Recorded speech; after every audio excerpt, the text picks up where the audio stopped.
യഥോ ധർമ്മ തഥോ ജയ. സജ്ജനങ്ങളെ, നിങ്ങൾക്കെൻ്റെ കോടി കോടി പ്രണാമം. തുടർന്ന് വരുന്ന മഹാഭാരത കഥകളിൽ കഴിഞ്ഞ ഭാഗത്ത് ഞാൻ പ്രധാനമായും പറഞ്ഞു നിർത്തിയത്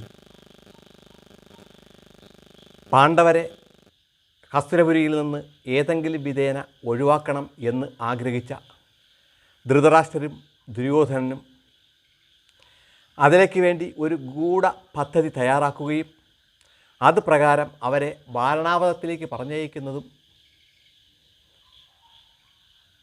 ധൃതരാഷ്ട്രരുടെയും ദുര്യോധനൻ്റെയും ഗൂഢപദ്ധതി മനസ്സിലാക്കാതെ വാരണാവതത്തിൽ നടക്കുന്ന ഉത്സവത്തിൽ പങ്കെടുക്കുകയും വാരണാവതത്തിലെ ജനങ്ങളുമായി സൗഹൃദം സ്ഥാപിക്കുകയും ചെയ്യുക എന്ന ലക്ഷ്യത്തോടു കൂടി വാരണാവതത്തിലെത്തിയ പാണ്ഡവർ വാരണാവതത്തിലെത്തുന്നതിന് ഒരു ദിവസം മുമ്പ് തന്നെ ദുര്യോധനൻ്റെ ആജ്ഞാനുവർത്തിയായ ഒരു മന്ത്രി, അതായത് പുരോചനൻ, അവിടെ എത്തി പാണ്ഡവർക്ക് അവിടെ താമസിക്കുന്നതിലേക്ക് വേണ്ടി ഒരു മാളിക പണിത് ശിവാലയമെന്ന പേരും നൽകി പാണ്ഡവരെ അവിടെ താമസിപ്പിക്കുന്നതും, എന്നാൽ ദുര്യോധനൻ്റെ മനസ്സിലിരിപ്പ് മനസ്സിലാക്കിയ വിതുരർ വിദഗ്ധനായ ഒരു തുരങ്ക നിർമ്മാതാവിനെ വാരണാവതത്തിലേക്ക് പറഞ്ഞയക്കുകയും യുധിഷ്ഠിരൻ ആ തുരങ്ക നിർമ്മിതാവിനെ കൊണ്ട് അതീവ രഹസ്യമായി കൊട്ടാരത്തിൻ്റെ ഉള്ളിൽ നിന്ന് അങ്ങ് വനത്തിലെത്തത്തക്ക രീതിയിൽ മാസങ്ങൾ കൊണ്ട് ഒരു തുരങ്കം നിർമ്മിക്കുകയും തുരങ്ക നിർമ്മാണത്തിൻ്റെ പണി രഹസ്യമായി പൂർത്തിയാക്കിയതിന് ശേഷം വീണ്ടും കുറച്ച് നാളുകൾ കൂടെ, അതായത് പാണ്ഡവർ വാരണാവതത്തിലെത്തി ഒരു വർഷം തികയുന്നതുവരെ അവിടെ താമസിക്കുകയും ഇനി ഈ വാരണാവതത്തിലെ താമസം തുടർന്നു പോകുന്നത് മതിയാക്കാം എന്ന് പാണ്ഡവർ തീരുമാനിക്കുകയും പാണ്ഡവരുടെ വാരണാവതത്തിലെ താമസം, അതായത് ഗൂഢമായി ദുര്യോധനൻ പറഞ്ഞ് താൻ തയ്യാറാക്കിയ ഈ അരക്കില്ലത്തെ, അതായത് ശിവാലയത്തെ ചുട്ടരിക്കാനുള്ള സമയമായി എന്ന് പുരോചനൻ തീരുമാനിക്കുകയും ചെയ്യുന്ന ഭാഗം വരെയാണ് കഴിഞ്ഞ ഭാഗത്ത് ഞാൻ പറഞ്ഞു നിർത്തിയത്. തുടർന്ന് എന്തായാലും ഒരു വർഷക്കാലം വാരണാവതത്തിൽ താമസിച്ച നമ്മൾ ഇവിടെ നിന്ന് പോകുന്നതിന് മുമ്പ് ഈ പ്രദേശത്തിലെ, അതായത് വാരണാവതത്തിലെ എല്ലാ ജനങ്ങൾക്കും ഒരു നേരം ഇവിടെ വിളിച്ചു വരുത്തി സദ്യ കൊടുക്കണം എന്ന കുന്തിദേവിയുടെ ആഗ്രഹപ്രകാരം വാരണാവത നിവാസികളെ എല്ലാവരെയും അവിടെ വിളിച്ചു വരുത്തുകയും, എന്നാൽ തങ്ങൾ ഇവിടെ നിന്ന് പോകാൻ പോവുകയാണ് എന്ന വിവരം അവരോട് പറയാതെ അതീവ രഹസ്യമായാണ് തങ്ങൾ ഇവിടുന്ന് പോകാൻ തീരുമാനിച്ചിരിക്കുന്നത് എന്ന് നമുക്ക് മാത്രം അറിയാവുന്നതിനാൽ ബ്രാഹ്മണ ഊട്ട് എന്ന പേരിൽ ഒരു ദിവസം അതിവിശാലമായ ഒരു സദ്യ നടത്തുകയും വാരണാവതത്തിലെ പട്ടണത്തിലും ഗ്രാമങ്ങളിലും എന്തിനേറെ വനപ്രദേശത്ത് വരെയുള്ള എല്ലാ ജനങ്ങളെയും അവിടെ ക്ഷണിക്കുകയും എല്ലാവർക്കും അതിവിശാലമായ സദ്യ കൊടുക്കുകയും ചെയ്തു. രാവിലെ മുതൽ തുടങ്ങിയ ആ സന്ധ്യ വരെ തുടർന്നു പോയി. സന്ധ്യാസമയമായപ്പോൾ വളരെ ദൂരയിൽ നിന്ന്, അതായത് വനഭാഗത്ത് നിന്ന് അവിടെ എത്തിയ ഒരു വേട സ്ത്രീയും അവരുടെ 5 പുത്രന്മാരും സന്ധ്യാസമയത്ത് ഈ സദ്യയിൽ പങ്കെടുത്ത് മിഷ്ടാന്ന ഭക്ഷണം കഴിച്ച് പുറത്തിറങ്ങുകയും, എന്നാൽ സമയം സന്ധ്യയായതിനാൽ ഇന്ന് തങ്ങളുടെ പ്രദേശത്ത് നടന്നെത്താൻ സമയമില്ല എന്ന് ബോധ്യമായ അവർ ആരും കാണാതെ തന്നെ ഈ കൊട്ടാരത്തിൻ്റെ ഏതെങ്കിലും മൂലയിൽ ഇന്നൊരു ദിവസം കിടന്നുറങ്ങി രാവിലെ എണീറ്റ് പോകാമെന്ന് തീരുമാനിക്കുകയും ആ വേട സ്ത്രീയും പുത്രന്മാരും അധികം ആരും ശ്രദ്ധിക്കാത്ത ഒരു പ്രദേശത്ത് കിടന്ന് ഉറങ്ങാനിടയാവുകയും ചെയ്തു. സമയം വളരെ വൈകി. എല്ലാവരും സദ്യ കഴിഞ്ഞ് പോയിക്കഴിഞ്ഞു. പാണ്ഡവരും മിഷ്ടാന്നം ഭക്ഷണം കഴിച്ചു. പാതിരാത്രി, അതായത് അർദ്ധരാത്രി ആകുന്നതിലേക്ക് വേണ്ടി അവർ നോക്കിയിരുന്നു. അർദ്ധരാത്രിയായ സമയത്ത് പാണ്ഡവരും കുന്തിദേവിയും ആ തുരങ്കത്തിനടുത്തെത്തുകയും തുരങ്കത്തിൻ്റെ കവാടം തുറന്നു വച്ചതിന് ശേഷം ഭീമൻ പുറത്തു ഇറങ്ങി ആദ്യം ഈ ശിവാലയത്തിന് തൊട്ടടുത്ത് പുരോചനൻ താമസിക്കുകയായിരുന്ന ആ വീടിന് ഒരു മൂലയിൽ തീ കത്തിക്കുകയും തിരിച്ച് ഈ ശിവാലയത്തിന്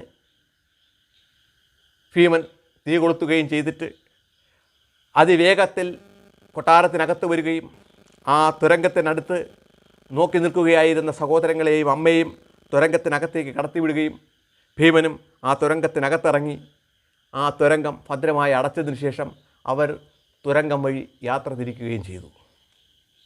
നിമിഷങ്ങൾ കഴിയും തോറും അരക്കും നെയ്യും മെഴുകുമൊക്കെ ആവോളം ചേർത്ത് അതിവിശാലമായി തയ്യാറാക്കിയിരുന്ന ആ കൊട്ടാരം അതിദ്രുതം അങ്ങനെ തീപിടിച്ചു കൊണ്ടേയിരുന്നു.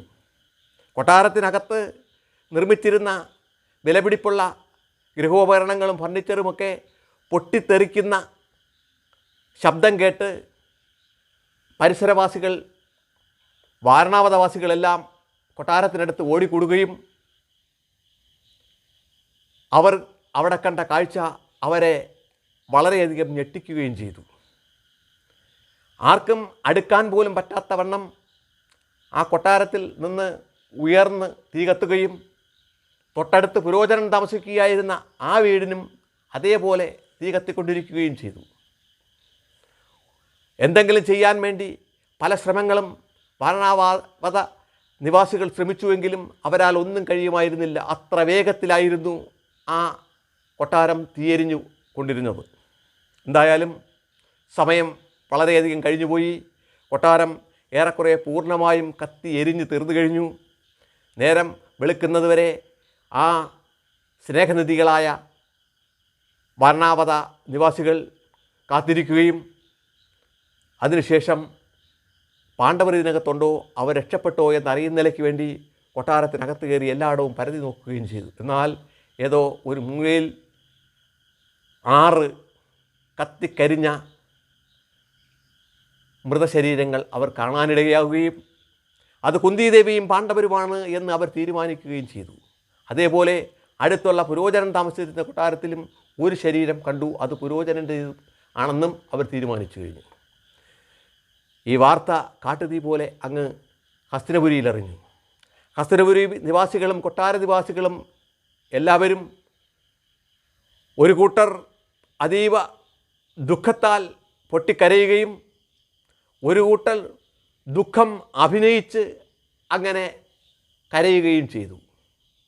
ഈ സമയത്ത് എന്തുകൊണ്ടും പാണ്ഡവരവിടെ നിന്ന് രക്ഷപ്പെട്ടിരിക്കും എന്നറിയാവുന്ന വിതുരർ മാത്രം ദുഃഖിതനായില്ല എങ്കിലും മറ്റുള്ളവർക്കൊപ്പം അവർക്ക് മനസ്സിലാവാത്ത വണ്ണം അദ്ദേഹവും ദുഃഖം അഭിനയിക്കുക തന്നെയാണ് ചെയ്തത്. എന്തായാലും ഹസ്തിനപുരിയിൽ നിന്ന് കൊട്ടാരത്തിൽ നിന്ന് വേണ്ടപ്പെട്ടവരെല്ലാം എത്രയും പെട്ടെന്ന് വാരണാവതത്തെത്തുകയും വാരണാവതത്തിൽ അവിടെ കണ്ട ഈ മൃതശരീരങ്ങളെ ഗംഗാനദിയുടെ തീരത്ത് കൊണ്ടുപോയി വീണ്ടും സംസ്കരിക്കുകയും ചെയ്തു. ഇനി നമുക്ക് തുരങ്കം വഴി കടന്നു പോകുകയായിരുന്ന പാണ്ഡവരെക്കുറിച്ച് നോക്കാം. പാണ്ഡവരും കുന്തിദേവിയും തുരങ്കം വഴി കാട്ടിലേക്കെത്തുന്ന ആ പാതയിൽ കൂടെ കാട്ടിലേക്ക് നടന്നെത്തുകയും നേരം വെളുക്കുന്നതിന് മുമ്പ് തന്നെ ഈ വാരണാവതത്തിൽ നിന്ന് വളരെ അകലെ എത്തണം എന്ന ഉദ്ദേശത്തോടു കൂടി, അതായത് ഒരു കാരണവശാലും വാരണാവത നിവാസികൾ ആരും തങ്ങൾ ഇവിടെ ഉണ്ട് എന്ന് അറിയാതിരിക്കുന്നതിലേക്ക് വേണ്ടി അവർ അതിവേഗത്തിൽ അവിടെ നിന്ന് നടന്നുകൊണ്ടിരിക്കുകയും നേരം പുലരാറായപ്പോൾ അവർ ഏതാണ്ട് കാനനത്തിലൂടെ ഒഴുകുകയായിരുന്ന ഗംഗാനദിയുടെ തീരത്തെത്തുകയും ഗംഗാനദിയുടെ തീരത്തെത്തിയ അവർ ഇനി ഘോരമായ വനത്തിലേക്ക് കടക്കണമെങ്കിൽ ഗംഗാനദിയിൽ നിന്ന് ഒരു വള്ളമില്ലാതെ അപ്പുറത്ത് പോകാൻ കഴിയില്ല. ഈ പ്രദേശങ്ങൾ ഗംഗാനദിക്ക് ഇക്കരെയുള്ള പ്രദേശങ്ങൾ അത്രയും അല്പാൽപമെങ്കിലും മനുഷ്യരെത്താൻ സാധ്യതയുള്ള പ്രദേശമാണ്, വനമാണെങ്കിലും. എന്നാൽ അവിടെ നിന്ന് ഗംഗാനദിക്ക് അക്കരെയുള്ള പ്രദേശം അതിഘോരമായ വനമാണ്. ആ പ്രദേശത്തൂടെ ഇങ്ങോട്ടെങ്കിലും കടന്നു പോവുക എന്നതായിരുന്നു പാണ്ഡവരുടെ ഉദ്ദേശം. അങ്ങനെ എന്ത് ചെയ്യണമെന്ന് ആലോചിച്ച് ഗംഗാനദിയുടെ തീരത്തുകൂടെ നടക്കുകയായിരുന്ന പാണ്ഡവരുടെ മുന്നിൽ ദൂരെ നിന്ന് ഒരു മനുഷ്യൻ നടന്നടുത്ത് വരികയും അദ്ദേഹം അടുത്ത് വന്ന് യുധിഷ്ഠിരനെ പ്രണമിച്ചതിന് ശേഷം താൻ വിതുരർ പറഞ്ഞയച്ച് വന്നതാണെന്നും നിങ്ങളെ ഗംഗാനദി കടത്തുന്നതിലേക്ക് വേണ്ടി ഒരു പാഴ് വഞ്ചി ഞാൻ തയ്യാറാക്കി നദിയിലിട്ടിരിക്കുകയാണ് എന്നും അറിയിച്ചു. ഇത് കേട്ട് വളരെ സന്തോഷവാന്മാരായ പാണ്ഡവർ തങ്ങളുടെ ചിറ്റപ്പന് നമ്മളോടുള്ള സ്നേഹത്തെ, വാത്സല്യത്തെയും കരുതലിനെയും ഓർത്ത് സന്തോഷിക്കുകയും എല്ലാവരും ആ പാഴ് വഞ്ചിയിൽ കയറി അക്കരയ്ക്ക് യാത്രയാവുകയും ചെയ്തു. ഗംഗാനദി തീരത്ത് നിന്ന് അക്കരെ ഘോര വനത്തിലെത്തിയ പാണ്ഡവർ അവിടെ ഇറങ്ങിയതിന് ശേഷം കടത്തുകാരനെ പറഞ്ഞയക്കുകയും വിശേഷങ്ങൾ അതീവ രഹസ്യമായി വിതുരരെ അറിയിക്കാൻ പറയുകയും ചെയ്തു. അങ്ങനെ ഘോരവനത്തിലേക്ക് കടന്ന പാണ്ഡവർ മുന്നോട്ട് നടന്നു പോകുന്നതിലേക്ക് വേണ്ടി വളരെയധികം ബുദ്ധിമുട്ടുകയായിരുന്ന കുന്തിദേവിയെ ഭീമൻ തോളിലെടുക്കുകയും നകുല സഹദേവന്മാരെ 2 കക്ഷത്തും ഇടുക്കുകയും യുധിഷ്ഠിരനും അർജുനനുമൊക്കെ നടക്കുന്നതിലേക്ക് വേണ്ടി കാലുകൊണ്ട് ചവിട്ടി അവരുടെ തടസ്സങ്ങളെല്ലാം നീക്കി വഴിയൊരുക്കി കൊടുക്കുകയും ചെയ്ത് അവർ മുന്നോട്ട് പോയി. കുറേയധികം ദൂരം നടന്നു കഴിഞ്ഞപ്പോൾ പാണ്ഡവർ ഓരോരുത്തരും വളരെയധികം ക്ഷീണിക്കുകയും ഇനി വിശപ്പും ദാഹവും ക്ഷീണവും ഉള്ളതിനാൽ നടക്കാൻ വയ്യെന്നും വിശ്രമിച്ചിട്ട് മുന്നോട്ട് പോകാമെന്ന് പറയുകയും ചെയ്യുകയും ഇത് കണ്ട് അതിവിശാലമായ ഒരു വൃക്ഷത്തിൻ്റെ ചുവട്ടിൽ ഇവിടെ നമുക്ക് വിശ്രമിക്കാമെന്ന് പറഞ്ഞ് ഭീമൻ കാട്ടിക്കൊടുക്കുകയും എല്ലാവരും ആ വൃക്ഷച്ചുവട്ടിലിരിക്കുകയും ചെയ്തു. ഞാനിവിടെ എവിടെയെങ്കിലും ജലം കിട്ടുമോ എന്ന് നോക്കാം, എന്ന് ജലം കൊണ്ടുവരാം എന്നവരോട് പറയുകയും എവിടെ നിന്നോ അരയന്നങ്ങളുടെ ഭോജനം കേൾക്കുന്നുണ്ട്, അരയന്ന ശബ്ദം ഉള്ളിടത്ത് പൊയ്കയുണ്ടാവും, ഞാൻ അവിടെ ചെന്ന് വെള്ളം കൂട്ടിക്കൊണ്ടുവരാം എന്ന് പറഞ്ഞ് ഭീമൻ മറ്റ് സഹോദരങ്ങളെയും അമ്മയെയും അവിടെയാക്കിയതിന് ശേഷം അരയന്ന ശബ്ദം കേട്ട സ്ഥലത്തേക്ക് നടന്നുപോയി. അല്പദൂരം നടന്നകർന്ന ഭീമന് അതിവിശാലമായ ഒരു പൊയ്ക കാണാനിടയാവുകയും അത് കണ്ട് വളരെയധികം സന്തോഷിച്ച ഭീമൻ പൊയ്കയിലിറങ്ങി ആവോളം വെള്ളം കുടിക്കുകയും കുളിക്കുകയും ചെയ്ത് കരയ്ക്ക് കയറി അടുത്ത് ഉണ്ടായിരുന്ന ഏതാനും വലിയ താമര ഇലകൾ ശേഖരിച്ച് വനവല്ലികളാൽ കോർത്തിണക്കി ഒരു പാത്രം കണക്കെ ഉണ്ടാക്കി അത് പൊയ്കയിൽ നിന്ന് ആവോളം വെള്ളവും എടുത്ത് സഹോദരങ്ങളും അമ്മയും വിശ്രമിക്കുന്ന ആ വൃക്ഷത്തിൻ്റെ ചുവട്ടിലേക്ക് നടന്നു. വളരെ അകലെ വച്ച് തന്നെ തൻ്റെ മാതാവും സഹോദരങ്ങളും വെറും നിലത്ത് കിടന്നുറക്കുന്നത് കണ്ടപ്പോൾ ഭീമന് വളരെയധികം വേദന തോന്നി. അങ്ങ് കൊട്ടാരത്തിൽ ചപ്രമഞ്ചക്കട്ടിലിൽ തോഴിമാരുടെ പരിചരണത്തിൽ കിടന്നുറങ്ങേണ്ട എൻ്റെ മാതാവ് ഈ വെറും നിലത്ത് കാനനത്തിൽ കിടന്നുറങ്ങുന്നത് കണ്ട് ഭീമൻ വളരെയധികം ദുഃഖിച്ചു, വേദനിച്ചു. മാത്രവുമല്ല, ഈ രാജ്യത്തിൻ്റെ അവകാശി തന്നെയായ എൻ്റെ ജ്യേഷ്ഠൻ യുധിഷ്ഠിരൻ, ലോകൈക ധർമ്മിഷ്ഠനായ അദ്ദേഹം ഈ ഘോരവനത്തിൽ ഈ വൃക്ഷത്തിൻ്റെ ചുവട്ടിൽ ഇതാ കുഴഞ്ഞ് വാടിയ കീര പോലെ കിടന്നുറങ്ങുകയാണ്. ഇത് മാത്രവുമല്ല, വില്ലാളി വീരനും ലോകൈക വില്ലാളി വീരനായ അർജുനനും ദേവന്മാരെക്കാൾ സുന്ദരനും സുമുഖരുമായ നകുല സഹദേവന്മാരായ ബാലന്മാരടക്കം ഈ വെറും നിലത്ത് കാനനത്തിൽ ഉറങ്ങേണ്ട ഗതികേടുണ്ടാക്കിയത് ആ ദുര്യോധൻ ഒരാൾ മാത്രമാണ് എന്നറിയാവുന്ന ഭീമന് വളരെയധികം അമർഷം ദുര്യോധൻ ഉണ്ടാവുകയും ഈ എൻ്റെ പ്രിയ ജ്യേഷ്ഠനായ യുധിഷ്ഠിരൻ്റെ ധർമ്മചിന്ത ഒന്നുകൊണ്ട് മാത്രമാണ് ആ ദുര്യോധനൻ ഇന്നും ജീവിച്ചിരിക്കുന്നത്. എത്രയോ തവണ അവനെ നിഗ്രഹിക്കാൻ വേണ്ടി ഞാൻ തയ്യാറായതാണ്. അന്നെല്ലാം എന്നെ അതിൽ നിന്ന് വിലക്കിയത് എൻ്റെ ജ്യേഷ്ഠനായ ധർമ്മിഷ്ഠനുമായ ഈ ധർമ്മപുത്രർ എന്ന് ഇപ്പോൾ അറിയപ്പെടുന്ന യുധിഷ്ഠിരനാണ്. എന്തായാലും ഞാൻ ഒരു കാര്യം മനസ്സിൽ പ്രതിജ്ഞയെടുക്കുന്നു. എന്നായാലും ഈ ദുര്യോധനെ ഞാൻ തന്നെ നിഗ്രഹിച്ചിരിക്കും എന്ന് മനസ്സിൽ തീരുമാനിച്ചുകൊണ്ട് അവരുടെ അടുത്തെത്തിയ ഭീമൻ എന്തുകൊണ്ടും ഈ കിടന്നുറങ്ങുന്ന ഇവരെ ഇപ്പോൾ വിളിച്ചുണർത്തേണ്ട കാര്യമില്ല. കാരണം വിശന്ന് അവശരായി കിടക്കുന്ന ഇവരെ ഉണർത്തിയാലും കൊടുക്കാൻ ഭക്ഷണമൊന്നും എൻ്റെ കയ്യിലില്ല. ഈ വെള്ളം അവരാവോളം വിശ്രമിച്ച് ഉറങ്ങി എണീറ്റതിന് ശേഷം കുടിക്കട്ടെ എന്ന് പറഞ്ഞ് ഒരിടത്ത് നിക്ഷേപിച്ച് അവർക്ക് കാവലായി അങ്ങനെ ഭീമൻ ഇരിക്കുകയും ചെയ്തു. ഈ സമയത്ത് ഇവർ ഈ വിശ്രമിക്കുകയായിരുന്ന സ്ഥലം ആ അതീവ ഉപദ്രവകാരികളായ രാക്ഷസന്മാർ അധിവസിക്കുന്ന ഘോരവനമായിരുന്നു. ഇതിനടുത്തായിരുന്നു ആ വനത്തിലുള്ള ഏറ്റവും ക്രൂരനും നരഭോജിയുമായ ഹിഡിംബൻ എന്ന രാക്ഷസൻ വസിച്ചിരുന്നത്. നരമാംസം എന്നാൽ ഹിഡിംബന് വളരെയധികം സന്തോഷമുണ്ടാക്കുന്നതാണ്. നരൻ്റെ, അതായത് മനുഷ്യൻ്റെ ഗന്ധം എവിടെ നിന്ന് വന്നാലും വളരെ അകലെ വച്ച് തന്നെ അത് മനസ്സിലാക്കാനുള്ള കഴിവും ഹിഡിംബനുണ്ടായിരുന്നു. തൻ്റെ പരിസരത്ത് എവിടെയോ മനുഷ്യരെത്തിയിട്ടുണ്ട് എന്ന് മനസ്സിലാക്കിയ ഹിഡിംബൻ ഈ സമയം സഹോദരിയായ ഹിഡിംബിയെ വിളിച്ച്, സഹോദരി, ഇവിടെ അടുത്തെവിടെയോ മനുഷ്യരെത്തിയിട്ടുണ്ട്, അവരുടെ ഗന്ധം എനിക്ക് കിട്ടുന്നുണ്ട്, എത്രയും പെട്ടെന്ന് നീ പോയി അവരെ കൊന്ന് ഇങ്ങ് കൊണ്ടുവരിക. വളരെ നാളുകളായി മനുഷ്യമാംസം കഴിച്ചിട്ട് അവരുടെ രക്തവും മാംസവും കഴിച്ച് നമുക്ക് സന്തോഷത്താൽ ആനന്ദ നൃത്തമാടാം. എത്രയും പെട്ടെന്ന് നീ പോയി അവരെ കൂട്ടിക്കൊണ്ടുവരിക എന്ന് ഹിഡിംബൻ സഹോദരിയായ ഹിഡിംബിയോട് നിർദ്ദേശിക്കുകയും ഇത് കേട്ട് കഴിഞ്ഞ ഹിഡിംബി ആ മനുഷ്യ ഗന്ധം വരുന്ന പ്രദേശം ലക്ഷ്യമാക്കി നടക്കുകയും ചെയ്തു. ഹിഡിംബി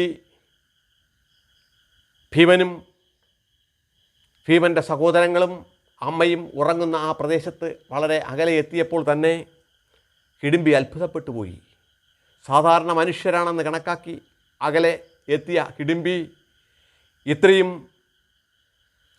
വലിപ്പവും ബലവും ഉള്ള ഒരു മനുഷ്യൻ മാത്രവുമല്ല, അതിഭീമനായ മനുഷ്യനാണെങ്കിലും സ്കന്ധതുല്യമായ സൗന്ദര്യത്തോടു കൂടിയ ഈ യുവാവിനെ കണ്ട് അത്ഭുതപ്പെട്ടു പോയി. അവളുടെ മനസ്സിൽ മനുഷ്യമാംസം കഴിക്കണമെന്ന സഹോദരൻ്റെ ചിന്തയോ തൻ്റെ ചിന്തയോ അകലുകയും തനിക്ക് ഒരു മനുഷ്യരൂപിയായി രൂപപ്പെടുത്താൽ തനിക്ക് അനുയോജ്യയായ ഒരു വരനായി ഈ മനുഷ്യനെ അവൾ മനസ്സിൽ കാണുകയും എന്തുകൊണ്ടും ഇവനെ ഞാൻ നിഗ്രഹിക്കില്ല, ഇവനെ എനിക്ക് ഭർത്താവായി ലഭിക്കണം എന്ന് ആഗ്രഹിച്ചുകൊണ്ട് ഹിഡിംബി തൻ്റെ രാക്ഷസ രൂപം വെടിഞ്ഞ് രാക്ഷസർക്കെല്ലാവർക്കും ദേവന്മാരെപ്പോലെയും അസുരന്മാരെപ്പോലെയും ഏത് രൂപം സ്വീകരിക്കുന്നതിനും ഏത് സ്ഥലത്ത് നിമിഷനേരം കൊണ്ട് ചിന്തിക്കുന്ന സ്ഥലത്ത് സഞ്ചരിച്ചെത്തുന്നതിനും ഒക്കെ ഉള്ള കഴിവ് ഈ രാക്ഷസവർഗത്തിനുണ്ടായിരുന്നു. അതിനാൽ ഹിഡിംബി ഉടൻ തന്നെ അതിസുന്ദരിയായ ഒരു മനുഷ്യ സ്ത്രീയായി രൂപമെടുക്കുകയും ഏതാണ്ട് ഭീമന് യോജ്യമായ ഒരു സ്ത്രീയുടെ വലിപ്പത്തിൽ തന്നെയായിരുന്നു ആ രൂപവും. ഹിഡിംബി അങ്ങനെ നടന്ന് ഭീമൻ്റെ അടുത്തെത്തുകയും ഭീമൻ അത്ഭുതപ്പെട്ട് ഈ അതിഘോരമായ വനത്തിൽ എങ്ങനെയാണ് മനുഷ്യ സ്ത്രീ എത്തിയത് എന്ന് അത്ഭുതപ്പെട്ട് ഇങ്ങനെ നോക്കി ഇരുന്നു പോവുകയും ചെയ്തു. പ്രിയ സജ്ജനങ്ങളെ, ഈ ഭാഗം ഞാൻ ഇന്നിവിടെ നിർത്തുന്നു. അടുത്ത ഭാഗത്ത് ഹിഡിംബി ആരാണെന്ന വിവരവും ഹിഡിംബൻ്റെ അവിടുത്തെ രംഗപ്രവേശവും ഭീമനും ഹിഡിംബനും ആയിട്ടുള്ള യുദ്ധവും തുടർ ഭാഗങ്ങളും പ്രതിപാദിക്കാം. തൽക്കാലം നിർത്തട്ടെ. ലോകാ സമസ്ത സുഖിനോ ഭവന്തു.